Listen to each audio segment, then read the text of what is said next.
A belief and a philosophy that I've always had in life is that you gotta learn where to place your fucks. So get your notebooks out. I don't know. Listen while you're driving, at work. I don't give a fuck. I just finished reading this book, The Courage to Be Disliked, and where to place your fucks. Talks a lot about that. And most importantly, it talks about freedom. I'm all about freedom. Look, I've freed myself from the 9 to 5. I've freed myself from a lot of limiting beliefs. I feel like as I get older and older, I just like keep shedding new layers of not giving a fuck. And I love it. And I hate that, you know, especially as women. I mean, I guess for everybody, but for women it's very emphasized. But like it's seen, aging is seen as this like bad thing, you know? But dude, I love aging. I love wisdom. I love philosophy. I love wisdom. It's just like, I like to learn, you know, like what have we figured out since we've been here, you know, like this life thing, what the fuck? And this idea of learning where to place your fucks is something that you're gonna need your whole life. So let's get right into it. I have my notes here, my cute little notebook. I decorated it with my stickers. You can check these out on my website if you wanna support, you know. But I am going to be moving my website to Shopify because I can link it to my YouTube and put my merch on the bottom and all that. So we're going to be moving the platform soon. I have been wanting to start a book club series, but I just like hadn't been consistently reading for a while. But I don't know, now that I stopped smoking weed every day, I mean, look, I take my edibles and whatever a few times a week, but I don't know, I just been like itching to learn, you know, so I've just been reading more. So I'm like, what fucking better time than to start my book club series? So I'm actually going to split this up into 2 parts because I have a lot to say about this book and I feel like it splits into 2. Y'all will see, okay? So I got my little cafecito right here. And for those of you who don't know about this book, it is called The Courage to Be Disliked, the Japanese phenomenon that shows you how to change your life and achieve real happiness. Now, The Courage to Be Disliked, I love it. Look, I always have some haters. Look, it's part of life, you know, and you're not going to please everybody. Like, you're not going to be for everybody. You're not going to please everybody. What I have learned is do you, you know, you just got to do you. If you're happy with you, be happy with you. As long as you're not hurting nobody else, I don't give a fuck. Like, I keep it pretty simple with my life philosophies, but I love how this book really breaks it down. So not only the topic, but even the way it's written is in a dialogue between a philosopher and like a young man. And they're talking about happiness and how life is simple and you could choose to be happy. You gotta learn where to place your fucks. And if you're unhappy, it's because you're probably choosing to be unhappy. And good thing for you, people could change. So that's kind of like the basis of the book, okay?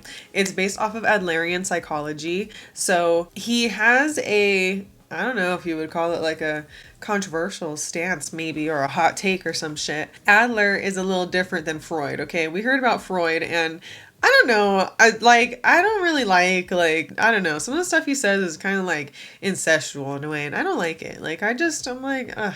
And it's very, as this book points out, cause and effect, okay? That's called etiology. Let me make sure I'm pronouncing that right. My bad. Etiology. And that's called etiology. Now, Adlerian psychology, what this book is based off of, is teleology, which is the study of the purpose of a given phenomenon rather than its cause, okay? So he's pretty much saying that, like, he doesn't really fuck with, like, the Freud cause and effect, you know? If you went through this, you're gonna be like this. If your parents are like this, you're gonna be like this. It's like, what about free will? I think we have free will. I think we have evolution as people. We're so complex, you know? It's so hard. You can't, even if you have like a group of fucking traits, it's just so hard. It's just so hard to box someone in a fucking box. Put someone in a box. So Adler, he just doesn't fuck with that, okay? Adler says that trauma doesn't really exist in the way that we say it does, okay? It's not that traumatic events don't happen. It's that they don't have to affect us the way that like we make it in society. And I don't know. I'm just reporting what the book said, okay? I'll share like my opinions and shit as we go on. But this is what he's saying, okay? He's saying that trauma does not exist. He instead proposes goals, okay? Because he believes in free will and choice. And the cause and effect shit is kind of like determinism. So it's not giving room for free will, you know? It's just saying that our past determines our future and our present. And I don't like that part. I don't believe in that. He says, no experience is in itself a cause of our success or failure. We do not suffer shock of our experiences and the so-called trauma, but instead we make of them whatever suits our purposes. We are not determined by our experiences, but the meaning we give them is self-determining, okay? So essentially, we kind of come up with a story, and for some reason, the story that we come up with, it serves us for some reason, okay? It's not saying that things don't happen to you, you know? We can be victims of circumstances in certain situations and stuff, but afterward, you know, it's like if we are saying this circumstance or this experience is preventing us from making a choice in this present moment where we're not being subjected to those circumstances, it's like, okay, well, that's the choice is serving you somehow because you're not actually in that anymore. So he starts off pretty strong by saying that we fabricate anger and emotions in general. And he uses this example of like people who are like, I can't control my emotions, you know, like, you know, we get angry and we shout at people and like, ooh, this has been me. This has been me recently. I'm not even gonna lie. It's not how I react upon first, you know, interaction. But if someone keeps on like pushing me and pushing me and pushing me, I'm a bull. So I'm gonna be like, back the fuck up. Like, but I mean, even that's a good fucking example. I have the goal of telling someone to back the fuck up, back the fuck off. And so Adler would propose that I fabricated the emotion of anger because I had the goal of defending myself. I had the goal of making this person stop. So another example of this, like if we say I can't control my emotions, he says that the reality is that like you actually have the goal of shouting at someone, like if you get mad at a waiter for like getting the fucking order wrong or something, and it's like because you just want to make this waiter like submit to you by listening to you, so you're like fabricating the emotion of anger so that you can express your main mission, which is to make them like submit and like listen to what you had to say. And the reason that he says this is because it's like we don't have to get angry to communicate those goals, you know. There's other options, especially if it's like, you know, the waiter, you know, messes up your order. It's like you're not gonna fucking yell at the waiter, come on. Like it's really there. First of all, the waiter doesn't even make the food, like I don't know. And so because this book, like I told y'all, is between a philosopher and a young man, and so the young man, because I told y'all this is like a narrative, like a dialogue between like a young man and a philosopher, the young man is like, what the fuck, like what do you mean, like you're trying to like deny our emotions, you know? Like he starts getting a little defensive and the philosopher is like, no, but we're just not controlled by them. He's saying we have a choice to handle things differently. So given that this is a choice, choosing unhappiness, so the reason why someone would choose unhappiness in the first place is because it's serving them in some way. Although people love to blame everybody, everything, he says that the important thing is not what one is born with, but what one makes of that equipment. He defines lifestyle as the tendencies of thought and action in life, or like your worldview or your outlook. So you have an unhealthy and unhappy outlook on life if you're just constantly unhappy. It's your perspective, it's your lens, it's your way of thinking, right? You're choosing this way of thinking about something because it's serving you in some way.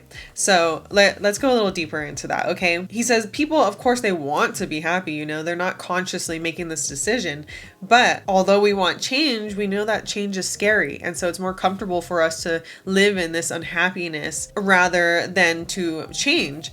And so he proposes that people don't lack the competence, but instead they lack the courage, thus the courage to be disliked, okay? Because the courage to be disliked is the courage to be happy as well. So I put in my notes to go to this quote here I wanted to share. I put it on my Instagram, which follow me on there if y'all don't already, or don't, just subscribe here, or I don't know, just see if you like the video. The message of this video is do you, boo, so I can't tell you what to do. Do you, you're gonna do what you're gonna do, so it's fine. But okay, I wanted to share this quote because it puts it into perspective really well. So the philosopher says, I have a young friend who dreams of becoming a novelist, but he never seems to be able to complete his work. According to him, his job keeps him too busy and he can never find enough time to write novels, and that is why he can't complete his work and enter it for awards. But is that the real reason? No, it's actually that he wants to leave the possibility of I can do it if I try open by not committing to anything. He doesn't want to expose his work to criticism, and he certainly doesn't want to face the reality that he might produce an inferior piece of writing and face rejection. Oof. He wants to live inside of that realm of possibilities where he can say that he could do it if only he had the time, and that he could write it if he just had the proper environment, and that he really does have the talent for it. In another 5 or 10 years, he'll probably start using excuses like, I'm not young anymore, or I've got a family to think about now. Ooh, don't let that be you. Do not let, no, like when I read that, I was like, it got me a little bit, like, there's a little guilt there. I was like, oh, and what, gotta reflect, like, in what ways am I doing that in life? Because I don't want that to be me. I don't want that to be you. I don't want that.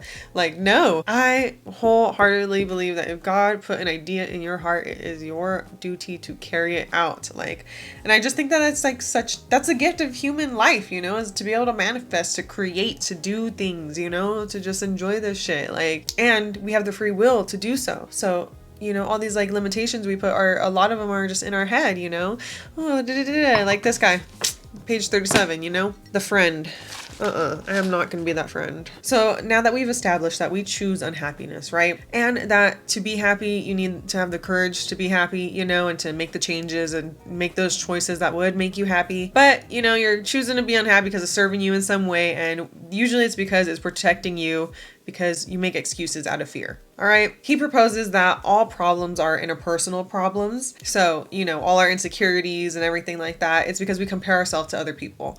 And because we compare ourselves to other people, we say, oh, if only I blank, you know, I had this quality like this other person, this circumstance, this something, then I could blank. And you might be saying like, well, I'm not always comparing myself to other people, but in order for you to have some kind of circumstance that you're not living, it's like you only know it exists because you've seen somebody else live it. And so it's like you are, because you know it's in the realm of possibilities, but you're not doing it, but you're making excuses, you know? So how do we, you know, get out of this mentality? The way to do so is to accept yourself just as you are now, okay? If you get someone to accept themselves in their now state, just how they are, then they will start to have the courage to step forward despite the outcome. A lot of the time we're making excuses out of fear. All these insecurities that we have and these limitations we make up in our head, the only reason that we're doing this is because we're really overly afraid of being disliked. We don't want to be outcasted. We don't want to be hurt, you know, and it's natural. That's normal, you know, but the thing in life is like, you can't let pain, you can't let that stop you from living your life. It's inevitable, you know, life is not always going to be fucking sunshine and rainbows, and people are people, you know, we're going to fuck up. We're going to hurt people on accident. We're not going to mean to, we're still going to do it, you know, and vice versa, you know, so we can't let that stop us from living our life freely and confidently, you know, because it's inevitable. So like, how can you live your life being scared of something that you know is going to happen anyway? So just live it. So when it comes to insecurity, something that we have to realize and accept is that these feelings of inferiority, they're subjective comparisons, okay? We are comparing ourselves to other people because we're saying like, you wouldn't think that you are to this or not enough this if you weren't comparing yourself to someone else, right? Otherwise you would just be. And look, it's like, the point of this video is not to say like, it's so easy to just fucking not. I mean, we're here with other humans. It's just natural we do that, you know? We're just like, hey, I look like this, you look like that. What the fuck are we doing here? I talk like this, you talk like that. What the fuck are we doing here? You know, we're just here on this earth. Like, what's up? What kind of food did y'all make over there? You know, like, I don't know. It's not so serious. We make up all these fucking hierarchies in our brain. And then we are like also brainwashed to believe them, but also... we do get conditioned, okay? A lot of it we are conditioned into. But it is just part of the human experience, okay? He proposes that like we are all in a pursuit of superiority, and I mean, evolution, that's what drives evolution, and you know, fucking advancements in technology and everything, you know, we get better and better. It's because we're in this pursuit of superiority, you know, we keep passing the baton and the generations just keep on going and, you know, making advancements in science and whatnot. It's because humans, we're in this constant condition of wanting to improve. I know I am, for sure. I wake up every day and I'm like, all right, what are we working on? And over time I have gotten better. So it's just like, it's just part of life and fulfillment, I think, you know, especially when you're like working towards advancing like the things that you're like passionate about, you know. So feelings of inferiority, you know, and this pursuit to be better is normal within all of us. But the thing is, it could be healthy and unhealthy. So it's a way to do it. If it's healthy, it could promote striving and growth. And if it's unhealthy, then you pretty much are using insecurities as an excuse, okay? So you develop an inferiority complex. Inferiority on its own is just normal. It's natural, you know? None of us are perfect. We could always be like striving to be better. So we're all inferior in some way. But it gets fucked up when you have an inferiority complex. An inferiority complex is what happens when you start saying that A is the situation, so B cannot be done. It's an excuse, okay? And it becomes this pipeline from, you know, this like inferiority complex pipeline to superiority complex, because what happens is we can't feel shitty about ourselves for that long, you know? I think it's probably some survival thing, or I don't know, our ego or whatever, but just humans can't feel shitty about ourselves that long.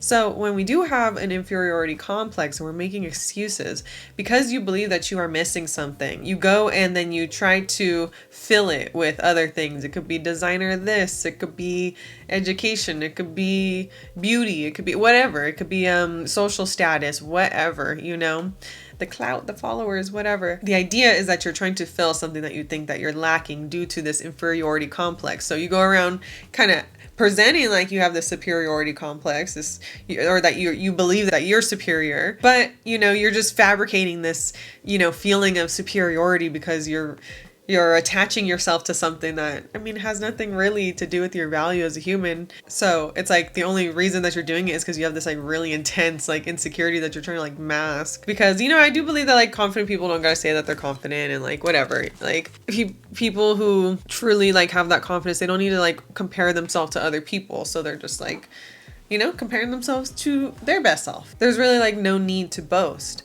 So like the direct way is boasting and being like braggadocious and stuff, right? That's how like a superiority complex could like manifest. But what is also something, and this one like hit because like I know someone like this in my real life and I'm like, oh my God, that was like the fucking perfect words for it. But what people do if they're not being braggadocious in that like outwardly, you know, like flex clout type of way, some people it can manifest as them bragging about their misfortunes, okay, as a means to make them feel special. So they have this like victim mentality and they, you know, have to almost brag about their misfortunes in a way so that people can like walk on eggshells around them, you know, and like treat them a certain way, kind of like they're special because they've gone through so much bad, you know, they're so traumatized, they're so this, that. And in my personal experience, like this person that I know that I feel like kind of falls into this category, they usually do this whenever there's like some kind of accountability that needs to be taken. It's always like, you know, well, you know, it's almost like they're trying to like write off accountability with like the fact that they, you know, have this special circumstance that they're just like so misfortuned. And it's like, baby girl, please. So now that he called everyone out, all of us, he said all y'all are insecure as fuck, let's talk about true confidence. In order to have true confidence, you have to believe that life is not a competition, okay? That's where all these like feelings of inferiority come from anyway, because right, he says that all problems are interpersonal problems. So it's about you comparing yourself with someone else. And why? Because you're putting these like wins and losses on things, you know, you're like doing this point system, and that's not really like how life works. Like it fucking spawned here, you know? People make up these rules and then they act like that's like it, and it's like says who? Like, and then when they say who, I'm like, and who the fuck are you? You know, like I've always been like raising my hand in class. Well, that doesn't make any fucking sense to me. But okay. So he says that healthy inferiority, because right, he said all of us are insecure in some way, one way or another. But when it's healthy, you're comparing yourself to your ideal self, okay?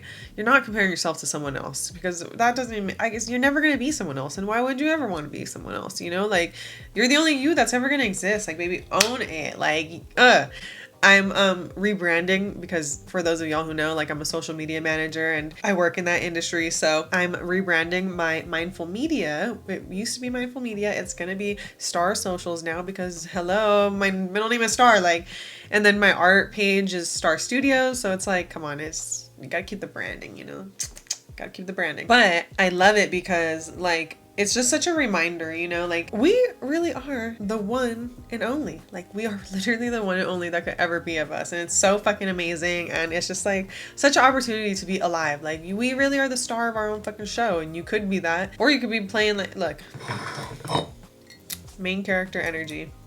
Take ownership, be the main character. Or you can be comparing yourself to everybody else and making them the main character of the show. Why? You be the main character and you write your fucking script and you take each day to fucking enact that script and be the star. Like, ain't no way I wasn't supposed to be a star. Like, come on, my parents should have known better. Of course, I'm gonna be full of myself and of course, I'm gonna love myself, but I'm also gonna love everybody else and believe that they are a star too. Like, we're all just stars here. We're all just fucking floating on this rock. Like, what's up? This water rock with fire in the middle. Psh.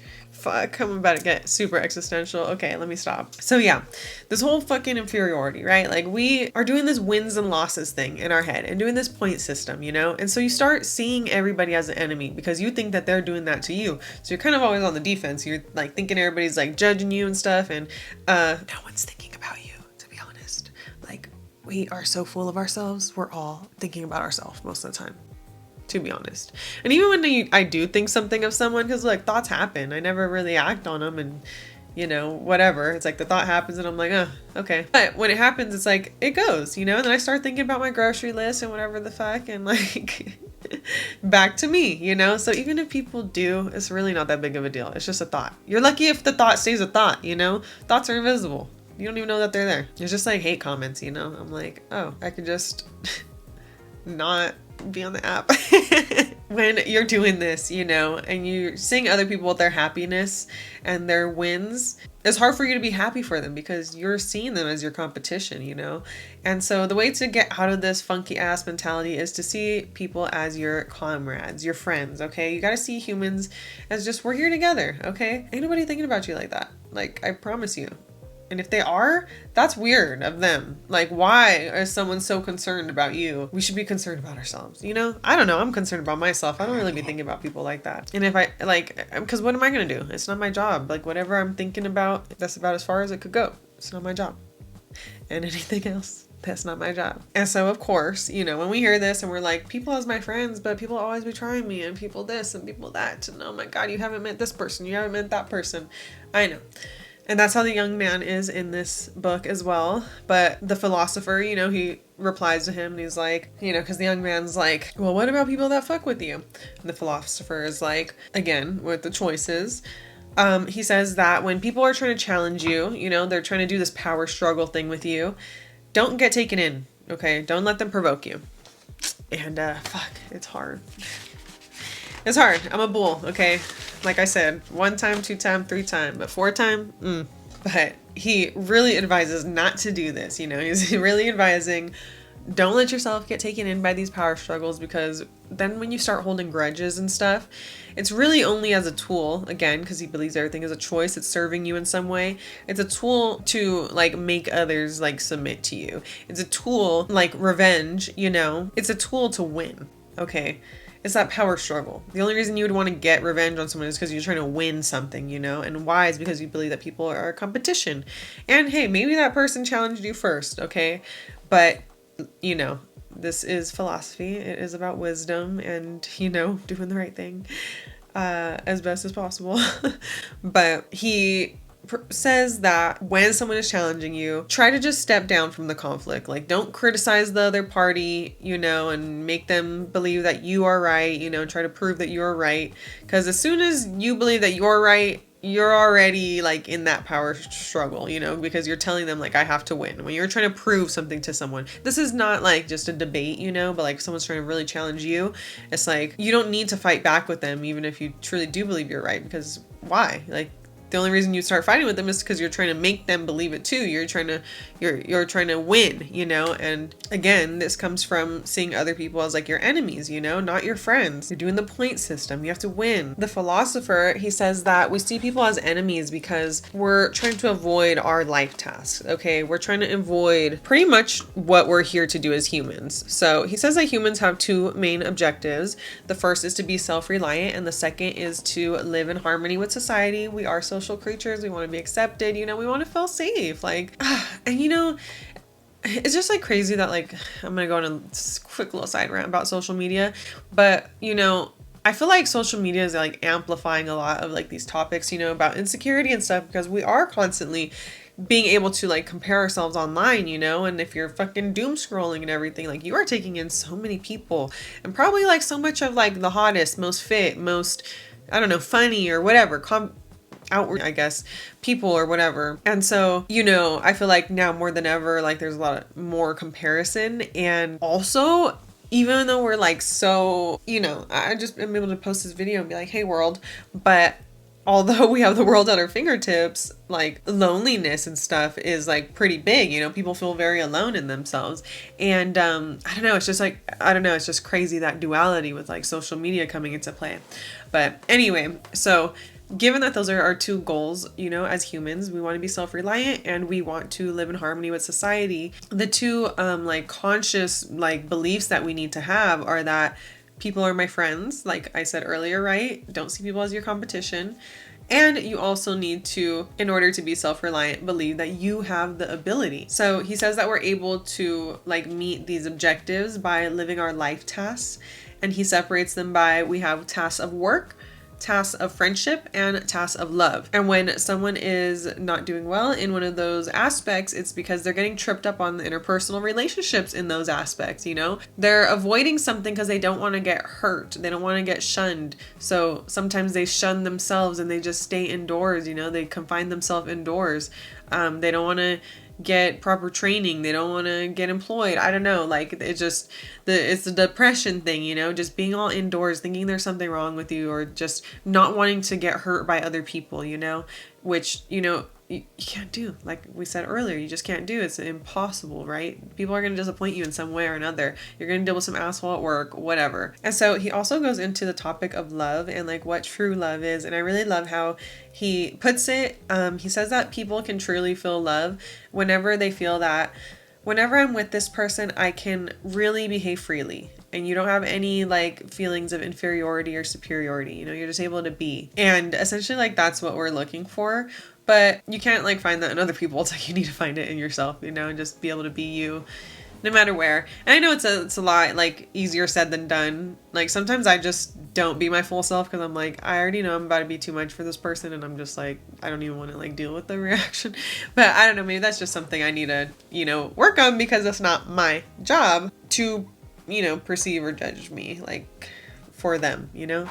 But okay, so those life tasks, right? We need to carry out those life tasks, you know, in order to have that fulfillment of like our human goals, of feeling that like, you know, I have the ability, I'm self-reliant, and you know that I could live in harmony with society and that people are my friends. But when we don't want to, we come up with these life lies, okay? So life lies are made to avoid life tasks. You're essentially like blaming others to avoid your life tasks, okay? So he uses an example like if you already have the goal to end a relationship, then you're gonna find justifications to do so, you know? Because he's all about free will, our choice, things are serving us, right? Our beliefs in life are serving us in some way. And so because we have this goal already of ending the relationship or not liking someone, you know, or seeing people as our enemies, then we find justifications. You know, that's just how our brain works. And so you use these excuses to avoid your life tasks, right? Because you don't want to deal with other people or what they, you know, are going to think of you, or you're going to get hurt or whatever. You're trying to avoid the interpersonal relationships. And so up until now, you know, he's talking a lot about what our problems are. He's given us some solutions, okay? But let's get into the nitty gritty. How the fuck do we free ourselves, okay? How do we free ourselves from all this fucking like fear and insecurity and fucking like, oh, I want to fit in with society and blah, blah, blah. The first way you do so is by denying recognition. Okay. So we naturally want to be ourselves and just be free, you know? We don't like to be judged by other people and people to hurt us and whatnot. And when people do so, we feel like they're robbing us of something, like they're robbing us of our freedom. And when we feel like someone's robbing us of our freedom, we avoid that person, you know, because like we want to be free. We want to be autonomous beings.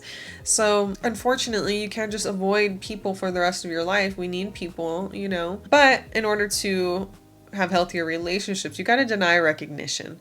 So essentially, you can't live to satisfy the expectations of others. You can't be a people pleaser, okay? I have recently shed myself of people pleasing. I'm still practicing it, obviously. But fuck, I'm like, the older I get, the more I'm like, look, it is my job to please myself. To please myself. To please myself, okay? To be happy with myself, and like, it's your job to be happy with you. And what someone thinks of me is not my fucking business, you know? So long as I'm not hurting someone, what's it to you? The reason why, like, we even look for recognition in the first place is because we are conditioned to do so, okay? In school, in society, it's a lot of reward and punishment, right? If you do something good, societally good, then you're praised for it. If you do something bad, then you're punished. So we get kind of conditioned to think like, okay, this is, and it doesn't have to be like a necessarily like straight up consequence, punishment, you know, but even just like the punishment of being judged if you're different, you know, it's like that's a little bit of a punishment because it's this negative, you know, it's got this negative energy going towards you. And so, you know, we look for recognition and we repress ourselves in certain ways because we're scared that someone's going to judge us, take that freedom away from us, you know, of our I-ness, of our beingness, of our authenticity, of who we want to be, what makes us happy. And so, you know, sorry, I have to put something on my screen.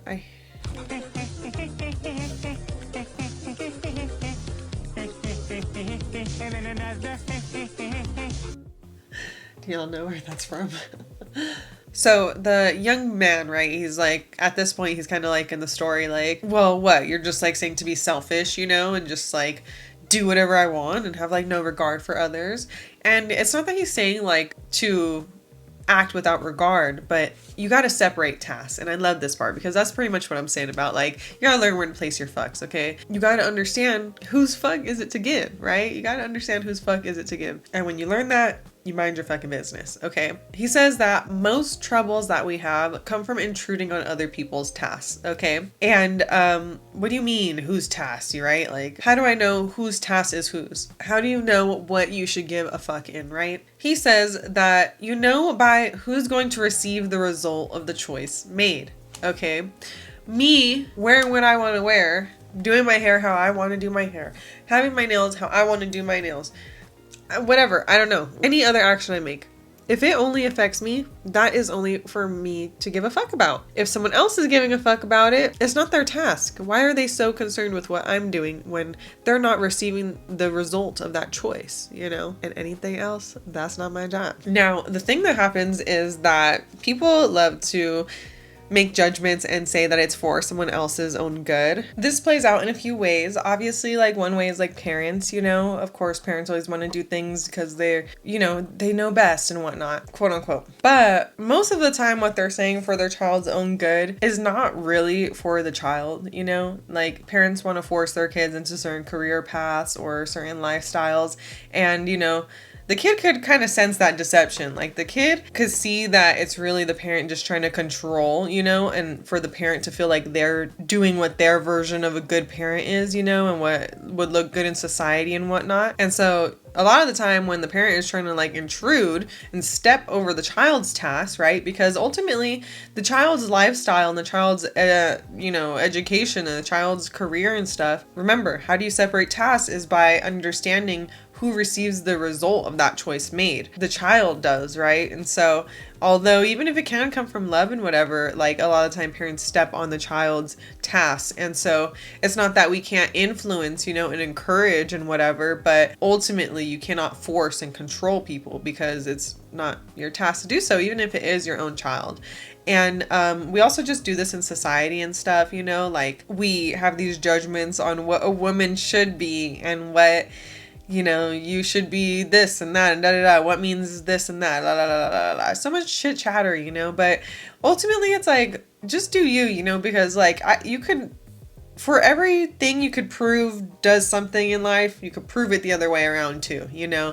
Like, there's always a fucking argument for everything made. And so ultimately, it's just like, do what makes you fucking happy. For some women, it's modesty. For some women, it's owning their sexuality. For some women, it's, you know, it's just like, you can't say what's best for someone else because you're not someone else. And also, you're not receiving that result of that choice made. So it's weird to be so obsessed with like someone else's, you know, choices, unless they're obviously fucking affecting you. That's different. If it's their choice to act away towards you, that's different. But someone approving of something or not, that's not your task. It's the, like in the, let's just say parent and child, the parents like not approving, it's their task to figure that judgment out. It's not the child's like fucking task to make them approve or, you know, alter their perception and their judgment of them. Others' opinions is nothing you could change. Or, I mean, even if their opinion does change of you, it has nothing to do with you. It's not your job. And so a lot of the time we make up these life lies, you know, that because this person has this opinion of us, or we're scared of them having an opinion of us, then we can't do X, Y, and Z. And really it's because we're scared of that person having an opinion of us, or some kind of like, you know, circumstance happening that's unfavorable. Even though in the long run we know that like living in our truth and our purpose, our authenticity and whatever is going to make us happier in the long run, because we're scared of this like little discomfort with this person and their opinion and their disapproval or whatever, we like psych ourselves out of it, you know, and we stay unhappy. So for an example of like this kind of life lie, he gives us this example of like, oh, I can't work because I have a horrible boss. But the truth is you don't want to work, so you create an awful boss. Or you don't want to acknowledge your incapable self, so you create an awful boss. And it's not to say that like you can't have like a boss with this shitty attitude or whatever. The point is, when it comes to you making an excuse, right? It's not your task to make your boss have a fucking good or bad attitude, you know? It's your task on what you can do. Like, do what you can do, you know, is pretty much like the point. And always like make your choices doing that for yourself, you know, doing you, always going towards your fucking ideal self, your ideal life, because you're the only one who's going to live it. Like, you're the only one who has to fucking live it. You're gonna die. Like, at the end of the day, it's going to be you and God. If you believe in God, it's going to be you and death. Like, it's going to be you. No one has to live your life every day. You do. So back to freedom, right? How we free ourselves. You deny recognition. You don't need that praise. You don't need recognition from people. You don't need their fucking approval, you know? You don't need to please them. True freedom is being disliked by other people. You cannot let other people's opinions dictate your life. You have to remember the truth that you have the key, you have the cards to all your interpersonal relationships, okay? You get to set the goal. You get to set the perception. You get to set what you do in this moment. You get to set what this present looks like, what the future looks like, you know? And you can't always just base it off of the past. And I know a lot of this video is like, you know, do what's best for you, think for yourself, blah, blah, blah. But it's not meant for you to be isolated, right? Because this is about like I said, you know, we have to just accept that people are gonna fuck with us and we're gonna fuck with people. It's just gonna be a thing. But it's just like acknowledging, you know, whose task is what, and being able to say like, I am me and you are you. And it's just a separation of tasks. It's not isolating yourself from other people, but it's just about like not interfering on other people's fucking lives, you know, or allowing that to interfere with ours, you know, their judgments and whatnot. Because it's just like, so because these are things that we feel, you know, we feel insecure, we feel scared, we feel this way, that way, you know. He talks about our emotions in this book, about how like we use them also as a life lie, you know, we use them as an excuse. These emotion got the best of me, I was in this emotion, you know, so that's why I did it, that's why I am this way, because I feel this way. But as Layla Hormozi says, she's like, just because you feel bad doesn't mean you have to act like it. That has been amazing lately. But, you know, it's a life lie, because you can't say the emotion got the best of me. The emotion is not this separate entity than you. How could the emotion exist like independently from you, you know? It's not. You can't say it like, what is it? Did it possess you, you know? The anger said that. Like, no, you said that and you chose to do it that way. I'm not saying you didn't feel the emotion of angry, but you chose to be that way. You had the intention of winning some argument or winning something, you know? So that's why you expressed yourself through that emotion. And although, you know, freedom is being disliked by others, it is still part of our path to connect with others. And, you know, we need this sense of community. And what Adler proposes is that the goal of our interpersonal relationships is a feeling of community. And what is that? It's a sense of refuge. It's a sense of belonging, of being able to feel that you feel safe here, you know? And it doesn't have to just do with your community as far as your culture or like around your school, I don't know, in your school or your family and your friends and stuff. It goes beyond that. He actually proposes that the idea of community is something that is, you know, includes all past and present. It's like life, you know, it's like, he sees it in a spiritual way, I feel like, because it's the past, the future, the fucking present, everything in the galaxy, all the animals, the plants, everything, that you belong here. And oh my gosh, I think that's actually so beautiful. And this is actually where I'm gonna like start cutting it, because I do want to go deeper into community and what he talks about in my part 2 to this, because I feel like this first half is more so about us, you know, and like how we deal with comparing ourselves in our head and all that kind of stuff, insecurity and whatever. But I do like how in the second part he really calls for community and how we can feel that. So although yes, of course, like we have been saying this whole time, you know, you got to be disliked by others, you got to do you. But you have to learn to do so in a way that you're not isolating yourself from other people, because just as true as, you know, all of our problems come from interpersonal relationships, right? How we compare ourselves with other people and whatnot, or maybe someone challenging us. The flip side is true, that our happiness also comes from other people too, and community, you know, and having an interest in society. And community doesn't have to be this large thing, but I love that he proposes this, you know, philosophy of community being anytime there is two people, community emerges. Okay, you and I. So me and you watching this video, like, we are already community. I mean, my subscribers, I feel like I see y'all as like my community, but even just like the one-on-one, it doesn't have to be like the number, the whole group. Anytime there's two people, community emerges. Because as soon as there's two people, our interest shifts from just ourselves to having a concern for others, you know, now there's an us, now there's something beyond me to care about, right? And interestingly enough, this is why I've always said that like insecurity and cockiness are the same thing, you know, because you're like blowing yourself up to the center of the world. Like you're just so like fucking absorbed with yourself, you know. One's in a really fucking superiority complex way, and the other way is in an inferiority complex, but nonetheless they're this complex you have that, like, you know, you're just so obsessed with recognition or like being perceived in a certain way and having control of how people are going to perceive you and whatnot. And as Adler proposes, like, they don't know how to separate the tasks, right? They don't know where to place their fucks. They don't know whose fuck is who's to give, you know? Because truly, like, a desire for recognition, like, you're always just thinking about like how much and like what others are thinking of you. You make it seem like you're looking at other people and like out for other people, but it's really like so that you could look a certain way, you know? Like even like insecure people, like I feel like could get away with it more, that they're like humble and whatever. But like if you're really just always thinking about yourself and how shitty you are, like you really are being self-centered and self-absorbed, even if those thoughts are shitty. Like it's like, what's the difference of someone who's thinking shitty thoughts and thinking grandiose thoughts of themselves? They're both just thinking of themselves all the fucking time. Like it's the same thing. So here, we'll end it with this. In order to be able to just be free, you know, free yourself from this insecurity, from this fucking fear of judgment of others, and from all these fucking life lies that we make up. We need to switch our attachment from just ourselves to a concern for others, you know, like we're not the center of the world.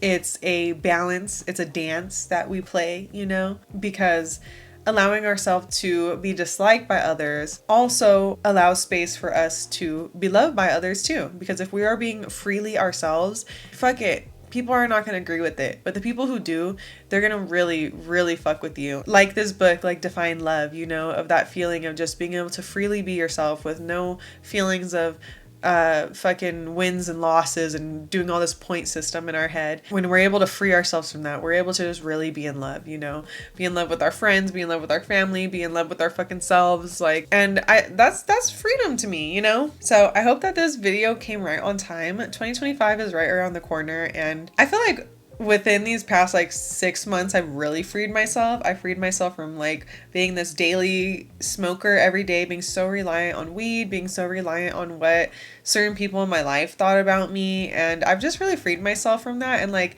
I continue to, you know, it's a practice.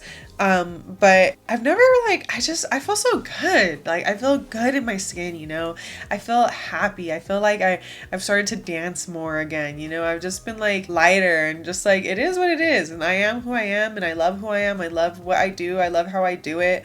I will constantly always improve. I'm not perfect, but I don't have no one to compare myself other than like to my ideal self, you know, and everybody else, we're all along this ride together, you know, we're all just here experiencing this fucking crazy human experience. And I'm really thankful for y'all, because I think that YouTube has been like a really big part of my journey. You know, I've documented a lot of my like spiritual, personal development, whatever, human fucking journey on here, and finding community here, you know, and finding acceptance from like strangers on the internet, you know, but yet being able to connect in such like deep universal ways. It's truly been so eye-opening and so healing and just like affirmative, you know. Although it's like, yes, we deny recognition, I'm always gonna acknowledge love, okay? And I have received a lot of love on here and I'm just so thankful for it. I just want to give it back to y'all. So I found a lot of love in that book, because it's like, fuck what other people think, you know, do you. You are you for a reason. You're the only you that you're gonna fucking ever be, you know? So be the fucking best you that you could be, you know? Don't go into 2025 letting like people and what they think of you scare you out of fucking doing what you want to do in life. Fuck that shit, okay? Because none of us are perfect. We're all in this pursuit of superiority. And what other people think of you, it's not your fucking job.